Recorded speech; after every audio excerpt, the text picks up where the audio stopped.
গেল গেল গেল গেল, আমার সোনার ঘটিটা চুরি হয়ে গেল গো।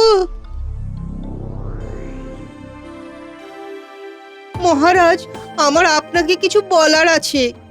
বলো বলো সভাকবি, কি বলার আছে তোমার? মহারাজ, আপনাকে কি যে বলি, বলতেই আমার বুক কেঁপে উঠছে মহারাজ। কেন কেন সভাকবি, কি এমন হলো বলো, আহা বলোই না।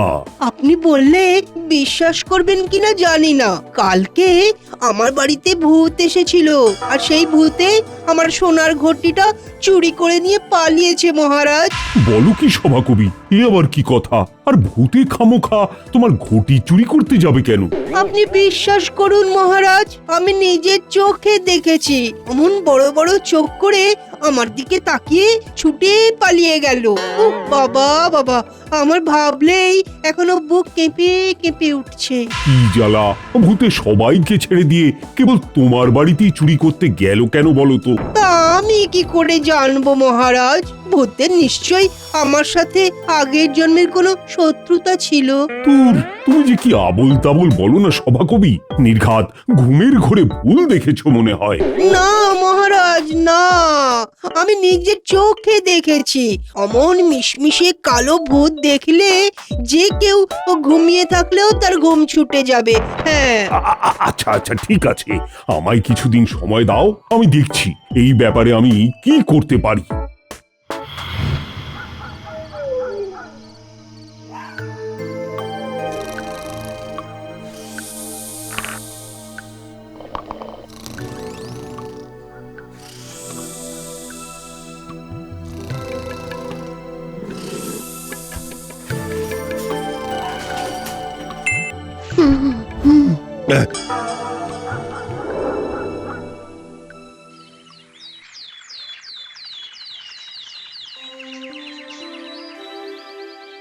মহারাজ, সর্বনাশ হয়ে গেছে মহারাজ। সে কি সেনাপতি, তোমার আবার কি হলো?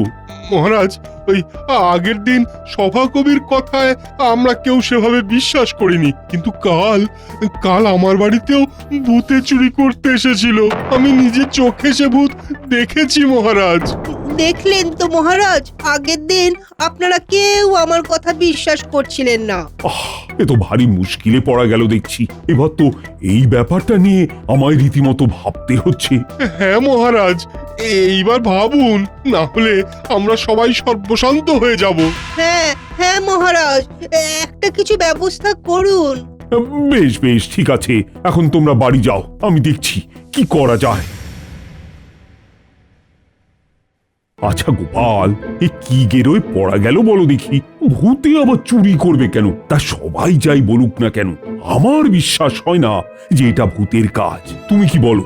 হ্যাঁ মহারাজ, সে তো বোঝাই যাচ্ছে যে এ নির্ঘাত কোনো মানুষের কাজ। তবে সবাই একে ভূত বলে ভুল করছে কেন, সেটাই খুঁজে বার করতে হবে মহারাজ। সেটাই তো তোমায় খুঁজে বার করতে হবে গোপাল। মহারাজ, আপনি একদম চিন্তা করবেন না, আমি দেখছি কি করা যায়। তার আগে বরং আপনি এক কাজ করুন। শোনো শোনো শোনো, সবাই মন দিয়ে শোনো। মহারাজ কৃষ্ণচন্দ্র জানিয়েছেন, কয়েকদিন ধরে কৃষ্ণনগর গ্রামে একজন চোর রাতের বেলা ভূত সেজে চুরি করছে। যে তাকে ধরিয়ে দিতে পারবে সে 100 স্বর্ণমোহর পুরস্কার পাবে। শোনো শোনো শোনো।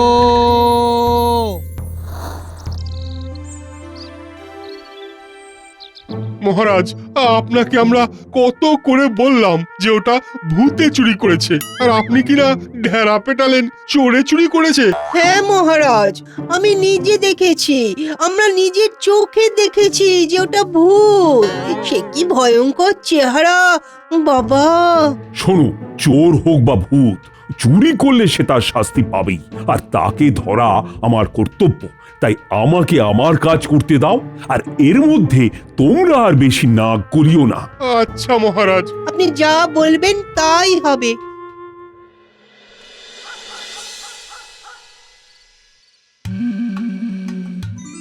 এইটা তো বোধ হয় সবচেয়ে দামি হবে। এইটারে আগে ভাগে থলিতে ঢোকাই বাবা।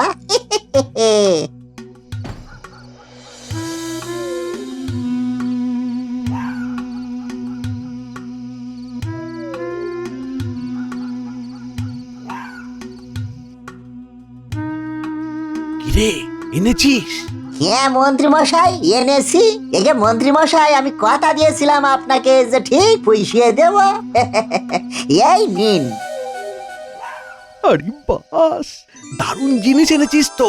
এই এটা কোত্থেকে পেলি রে? সে আপনার জানি কি হবে মন্ত্রী মশাই, আপনার কথা মতো কাজ তো করেই দিচ্ছি।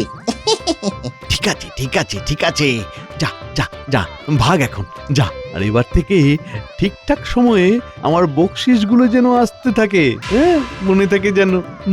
এগে মন্ত্রী মশাই, এলুম।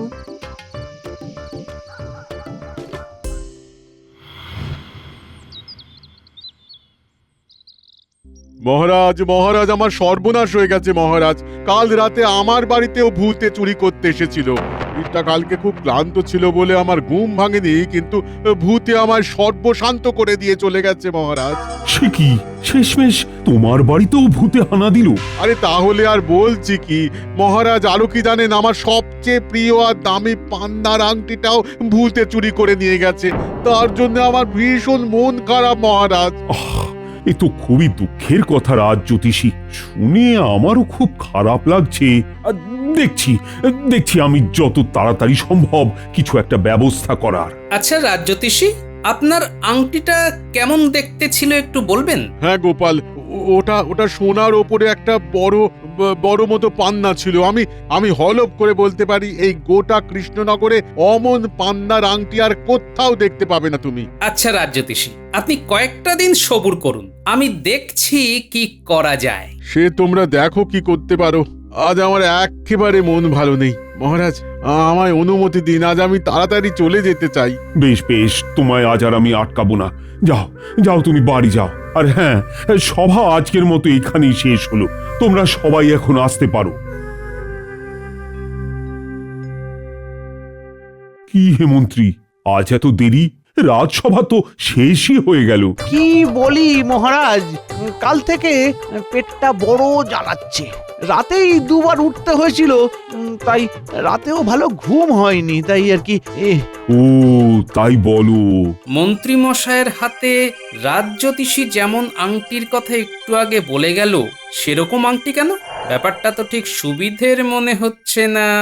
গোপাল, এইবার কিন্তু ব্যাপারটা বেশ গুরুতর বলে মনে হচ্ছে। পরপর রাজসভার 3 সদস্যের বাড়িতে চুরি, এবং তোমার কথা মতো ঢেঁড়া পিটিয়েও তো কোনো কাজ হলো না। এবার যে তাড়াতাড়ি কিছু একটা ব্যবস্থা করতেই হবে।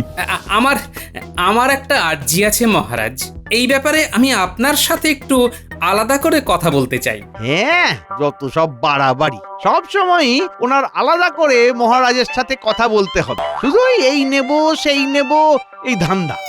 হ্যাঁ মন্ত্রী মশাই, আপনার মতো সৎ যদি হতে পারতাম তাহলে যে এই জীবনটা ধন্য হয়ে যেত। কিন্তু কি করব বলুন, লোভে পাপ আর পাপে মৃত্যু। হ্যাঁ সেটাই সেটাই সেটাই, যত তাড়াতাড়ি বুঝবে ততই তোমার মঙ্গল। না হলে একদিন এই লোভের চক্করেই তুমি মারা পড়বে গোপাল। ধন্যবাদ মন্ত্রী মশাই, আমাকে আগে ভাগে সাবধান করে দেবার জন্য। উফ, তোমরা এই সাপে নেউলের মতো সবসময় লেগে যাওয়াটা বন্ধ করতো। চলো চলো তো গোপাল, কি বলবে, চলো।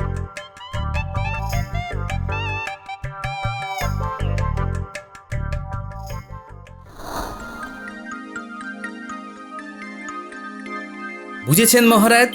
আর হ্যাঁ, একদিন পরে এসে আমি আপনার কাছ থেকে একটা বড় কলার কাঁধি আর একটা বস্তা নিয়ে যাব। ওইটার ব্যবস্থা কিন্তু আপনাকেই করতে হবে। গোপাল, তুমি মাঝে মধ্যে এমন উদ্ভট কথাবার্তা বলো না, তার মানে আমি কিছুই বার করতে পারি না। কিন্তু এও সত্যি যে তোমার উপর ভরসা না করেও পারা যায় না। বেশ বেশ, তুমি যা বলবে তাই হবে। এখন আমি আসি মহারাজ।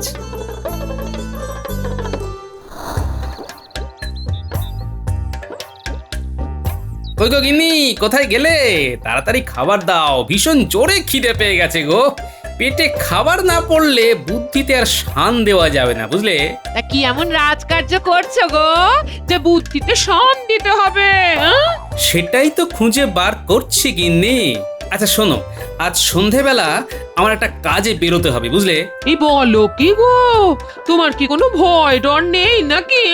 কেন বলো তো গিন্নি? কেন তুমি জানো না এই গ্রামে কেমন ভূতের উপদ্রব হয়েছে? এই গোটা বাড়িতে আমাকে একা ফেলে রেখে তুমি রাত পর্যন্ত ঘুরে বেড়াবে? এই ভূতের রহস্যই উদ্ঘাটন করার দায়িত্ব মহারাজ আমার উপর দিয়েছেন গিন্নি। যে মহারাজ তোমাকে কিসের দায়িত্ব দিয়েছেন তা আমার জেনে কাজ নেই। হ্যাঁ, আমি মেয়ে মানুষ, একা এই ঘরে ভূতের ভয়ে থাকতে পারবো না। হ্যাঁ, তাই তোমার কোথাও যাওয়া হবে না, এটা আমি বলে দিলাম। হ্যাঁ, আচ্ছা, বেশ বেশ, আমার যা কাজ আমি সকালবেলা মিটিয়ে নেব। চলো চলো, এবার খেতে দাও তো।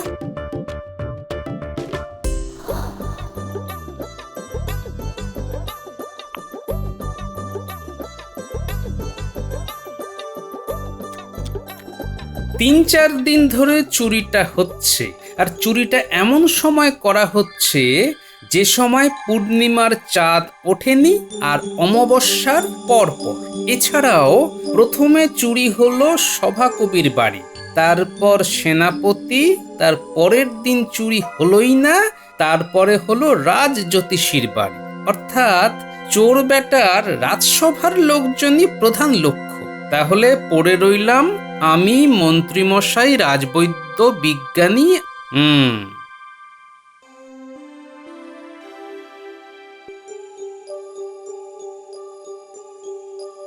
দিন মহারাজ, সব তৈরি আছে তো? এই যে তুমি যেমন বলেছিলে তেমনি কলার কাঁথি কাটিয়ে রেখেছি। আর এই নাও একটা বস্তা।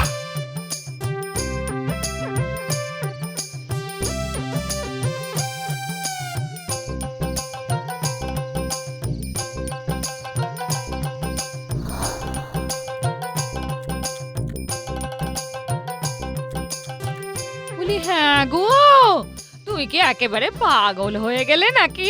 হ্যাঁ? আজ রাতে আমি তোমাকে আর খেতেই দেবো না। হ্যাঁ, এক কাঁদি কলা একটা মানুষ এক নিমেষে শেষ করে ফেললো গো। এবার আমার কাজ হলো যতজনের বাড়ি চুরি হয়নি তাদের বাড়ির সামনে কলার খোসা ফেলা। আগে আমার বাড়ির সামনে ফেলি, এই দরজার সামনে ফেলে দিই, ব্যাস। এরপর একে একে রাজবৈদ্য, মন্ত্রী আর বিজ্ঞানীর বাড়িতে ফেলতে হবে। চলো গোপাল, সারা রাত ধরে এখন কলার খোসা ফেলো। ভূত বেটা মাঝ রাতে চুরি করতে বেরোবে, ঠিক সময় ফাঁদ পেতে রেখেছি। বাবা, বারে বারে ঘুঘু তুমি খেয়ে যাও ধান, এবারে গোপাল তোমার বধিবে পরাণ।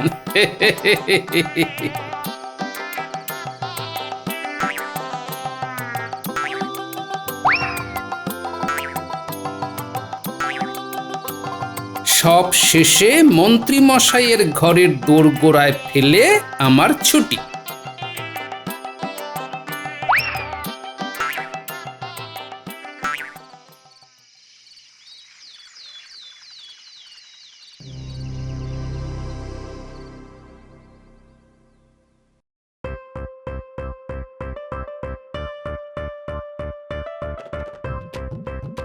রাজবৈদ্য মশাই, আপনি আমারে বাঁচান। কেন রে, তোর আবার কি হলো? আসলে কাল রাতের বেলা সিঁড়ি থেকে পড়ে গিয়ে কোমরে ভীষণ চোট পেয়েছি। উড়ি বাড়ি, তুই তো থাকিস উড়ে ঘরে, সিঁড়ি কোথা থেকে পেলি? মানে হয়েছে কি, আমি আমার পিসির বাড়ি গেছিলাম তো কাল রাতে। তা পিসির বাড়িতে সিঁড়ি আছে, সেইখান থেকে পাটা পকাত করে পিছলে করে পড়ে গেছি গো। উড়ি বাড়ি, তা কই দেখি, কোথায় লেগেছে দেখি। তুই বেটা এখানে? হ্যাঁ, তোকে আমি কাল থেকে খুঁজছি। মানে মন্ত্রী মশাই। মন্ত্রী মশাই, আপনি এখানে? আর বলো না রাজবৈদ্য, কাল গিন্নি ঘুমের ঘোরে লাথি মেরে বিছানা থেকে ফেলে দিয়েছে। কোমরে ভীষণ ব্যথা, ঠিক মতো চলতে পারছি না, একটা ওষুধ দাও না। একই দিনে দুজনের একসাথে কোমরে লাগলো। এতে এতে অবাক হওয়ার কি আছে? আর একটা চোট ছেঁচড়ের সাথে তুমি আমাকে তুলনা করছো? তোমার কি মনে হয় আমি মিথ্যে কথা বলছি? না না না, আমি তা বলিনি। তাহলে তুমি কি বলছো? এক্ষুনি আমাকে ওষুধ দাও।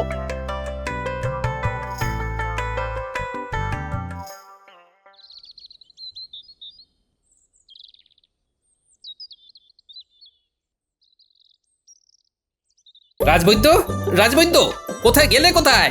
এসো গোপাল, এসো এসো। তা তোমারও কি কোমরে ব্যথা? কেন বলুন তো, আমি তো বলিনি। আসলে আজ সকাল থেকে যতজনই আসছে সবারই কোমরে ব্যথা, তো তাই ভাবলাম তোমারও হয়তো। তার মানে যদিও আমি আপনার কাছে সেই খবরের খোঁজেই এসেছি। আচ্ছা, আজ সকালে আপনার কাছে কেউ কোমরের ব্যথা বা কোমর ভাঙা এই রকম জাতীয় কোনো রোগ নিয়ে এসেছে? একজন নয় গোপাল, দুজন। তোমায় তাহলে বলছি কি, মানে? আসলে গোপাল সকালে কেলে পচা আর মন্ত্রী দুজনেই কোমরের ব্যথা নিয়ে এসেছিল। কি বললেন? মন্ত্রী? আচ্ছা, বুঝে গেছি। অনেক ধন্যবাদ রাজবৈদ্য। কি বললে? কিছুই তো বুঝলাম না। রাজসভায় আসুন, সব বুঝে যাবেন। এখন আমি চললাম। মহারাজ, কেলে পচা এবং মন্ত্রীমশাইকে এক্ষুনি রাজসভায় আনার ব্যবস্থা করা হোক, তারপরেই আমি সব বলবো। প্রহরী, গোপাল যা বলল তাই করো। এই তো মন্ত্রীমশাই, কেমন আছেন? গোপাল, এই ব্যাপারটা কিন্তু মোটেই ঠিক হচ্ছে না। একে আমি আমার কোমরের ব্যথায় একেবারে নাজেহাল হয়ে পড়েছি, এইরকম অবস্থায় জরুরি তলব দিয়ে আমাকে রাজসভায় আনা হলো কেন বলো? আপনাকে বেশিক্ষণ ধৈর্য ধরিয়ে আমি রাখবো না মন্ত্রীমশাই। তার আগে একটা কথা বলুন তো মন্ত্রীমশাই, আপনার কোমরে লাগলো কি করে? ন্যাকামি করার জায়গা পাও না নাকি? রাজবৈদ্য তো জানে আমি আজকে সকালে ওর কাছে ওষুধ দিতেও গিয়েছিলাম। কি রাজবৈদ্য, বলো? হ্যাঁ, আসলে উনি বললেন ওনার গিন্নি রাত্রিবেলা ওনাকে লাথি মেরে বিছানা থেকে ফেলে দিয়েছেন, তাই ওনার এই হাল। আহা, এটা তো হলো বানানো কথা। এবার আসল গল্পটা কি সেটা একটু বলুন তো মন্ত্রীমশাই। আসল গল্প মানে? আর হ্যাঁ, কেলে পচা, তোর কোমরে লাগলো কি করে? হ্যাঁ, মানে মানে হয়েছে কি, থাক, আমি বলছি আসল ঘটনা। ওরে বাবা রে, মল্লুম রে, ওরে বাসা, ও বাসা বাসা রে, ওরে বাবা রে। এ তো গেল কেলে পচার কথা। এবার মন্ত্রীমশাইয়ের কথা বলি। মহারাজ, আমি মন্ত্রীমশাইয়ের বাড়ির দোরগোড়ায় কলার খোসা ফেলে একটু এগিয়েছি, দেখি মন্ত্রীমশাই সদর দরজা খুললেন। এত রাত হয়ে গেল, এখনো আসার নাম নেই। হ্যাঁ, একদিন একটা ভালো পান্নার আংটি দিয়ে ভেবেছে আমাকে বশ করে নিয়েছে। দাঁড়া দাঁড়া, আজকে ওর ব্যবস্থা করছি।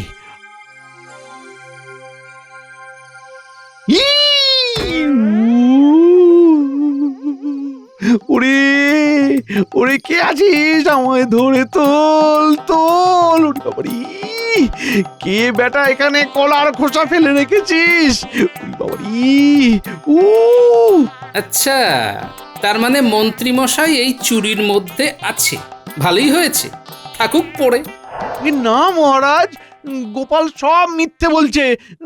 ওর যত সব ভুলভাল কথা, সব সময় ওর ব্যক্তিগত আক্রোশ আমার উপরে দেখায় মহারাজ। তাই নাকি মন্ত্রীমশাই? আচ্ছা, আর একটু অপেক্ষা করুন। রাজজ্যোতিষী, আপনি বলেছিলেন না আপনার একটা পান্নার আংটি নাকি ভূতে চুরি করেছে? হ্যাঁ, আমি তো তাই বলেছিলাম। তা মন্ত্রীমশাইয়ের হাতের দিকে তাকিয়ে দেখুন তো, এটাই আপনার সেই আংটি কিনা? হ্যাঁ গোপাল, হ্যাঁ এটাই তো আমার সেই আংটি। কিন্তু মন্ত্রী মশাই, এই আংটি আপনার কাছে কি করে গেল? তুই কি এবার নিজের মুখে পুরোটা স্বীকার করবি কি করে দুই ভূত একসঙ্গে মিলে গেল?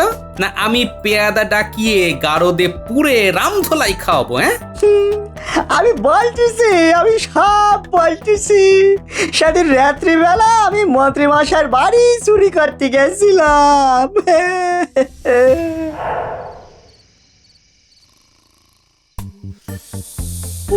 বাবা, ওরে বাবারি, কাল গিন্নির কথা শুনলেই ভালো হতো। অতটা পোলাও খাওয়াটাই কাল হয়েছে আমার। যাই যাই, এই বেলা চুপি চুপি কাজ ছেড়ে আসি, নইলে গিন্নি জানতে পারলে আমার খবর আছে। উড়ি, এই কে রে বেটা? হ্যাঁ, তুই কে? কই দেখি দেখি দেখি দেখি কে? ও ও, তুই আসলে সেই ভূত যার ভয়ে গোটা গ্রাম আড়ষ্ট হয়ে আছে। দাঁড়া দাঁড়া, তোর ব্যবস্থা আমি করছি। দাঁড়া, তোকে মহারাজের কাছে ধরিয়ে ভালোই পুরস্কারটা বাগাবো। দাঁড়া দাঁড়া। না না মন্ত্রী মশাই, আমারই ছেড়ে দিন, আমারই ছেড়ে দিন। হ্যাঁ, তোকে ছেড়ে দেবো বলেই তো এত ঘটা করে তোকে ধরলাম, তাই না? আর তাছাড়াও তোকে ছেড়ে দিয়ে আমার লাভ কি? লাভ আমার? আচ্ছা মন্ত্রী মশাই, আমি কথা দিচ্ছি আপনার বাড়িতে চুরি করবো না, আর চুরি করে যা পাবো তার অর্ধেক আপনারে দিয়ে দেবো। এবারের মতো আমার ছেড়ে দিন মন্ত্রী মশাই। যা বললি সত্যি? আপনি আমারে ধরিয়ে দিয়ে যা পুরস্কার পাবেন তার দ্বিগুণ আমি আপনারে দিতে পারি। তাই? হ্যাঁ মন্ত্রী মশাই, সত্যি আমারে বিশ্বাস করেন মন্ত্রী মশাই। সে ঠিক আছে, সে ঠিক আছে, তোকে আমায় এখন বিশ্বাস করতেই হবে। একটা জিনিস মনে রাখিস, তোর বাড়ি কিন্তু আমি চিনি, তাই বেগরবাই করলেই তোর বাড়ির সব কটাকে গারদে পুড়বো। ঠিক আছে মন্ত্রী মশাই, তাই হবে। বেশ বেশ বেশ বেশ, ঠিক আছে ঠিক আছে, যা এখন যা। আর হ্যাঁ, ভুল করেও যেন আমার বাড়ির দিকে হাত না বাড়াস, মনে থাকে যেন। হ্যাঁ, মনে থাকবে? এবার নিশ্চয়ই আপনারা সমস্তটা বুঝলেন। আমি যাতে চোর ধরতে পারি তার জন্য রাজসভায় যাদের বাড়িতে চুরি হয়নি তাদের বাড়ির সামনে কলার খোসা ছড়িয়ে দিয়ে এসেছিলাম। ভেবেছিলাম তাতে চোর ধরা পড়বে। এদিকে মন্ত্রী মশাইয়ের হাতের আংটি দেখে আমার আগেই সন্দেহ হয়েছিল, কিন্তু মন্ত্রী আর ভূত এই সূত্রটা ঠিক মিলছিল না। এখানে তো দেখলাম এক ঢিলেই দুই পাখি মারা হয়ে গেল। চোরও ধরা পড়লো, আর চোরের উপর বাটপারি করা বাটপারও ধরা পড়লো।